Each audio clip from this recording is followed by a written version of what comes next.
शास्त्रार्थ ये कर नहीं पाएंगे मुझसे, तो ये जो कुछ भी कहेंगे उसका मैं खंडन करूंगा।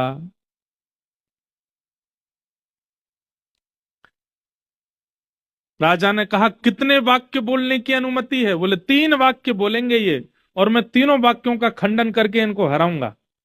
यामुनाचार्य जी शांत बैठ करके सुन रहे थे, मंद मंद मुस्कुरा रहे थे।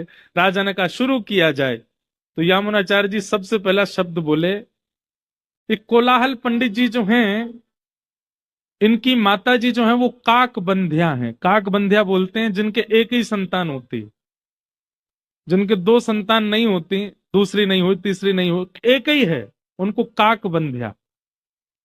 और कोलाहल जी अकेले ही थे ना, उनकी कोई बहन थी ना कोई भाई था। यामुनाचार्य जी बोले इनकी माता जी काक बंध्या हैं, करिए खंडन। अब कोलाहल बोले इसका खंडन कैसे करूं? मैं अकेला ही हूं, मेरे कोई भाई नहीं बहन नहीं, खंडन वाला नहीं चलेगा, कोई और बात करते। वो समझ गया कि ये मुझे हरा देंगे अब।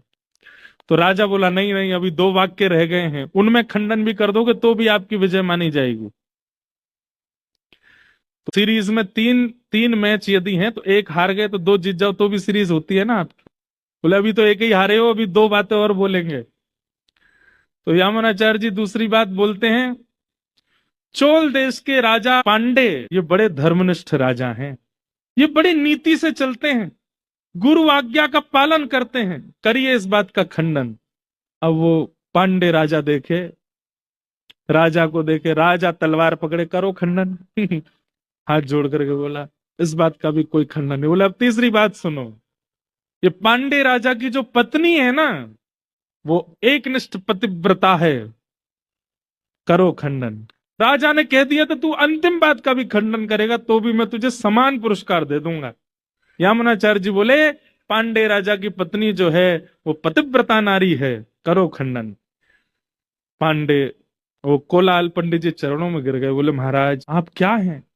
तब यामुनाचार्य जी कहते हैं बहुत पढ़ा लिखा होना ज्ञानी नहीं कहलाता, किस जगह कितना बुद्धि का प्रयोग करना है उसको ज्ञान कहते हैं। और वही ज्ञान भक्ति का बेटा है, भक्ति का पुत्र है।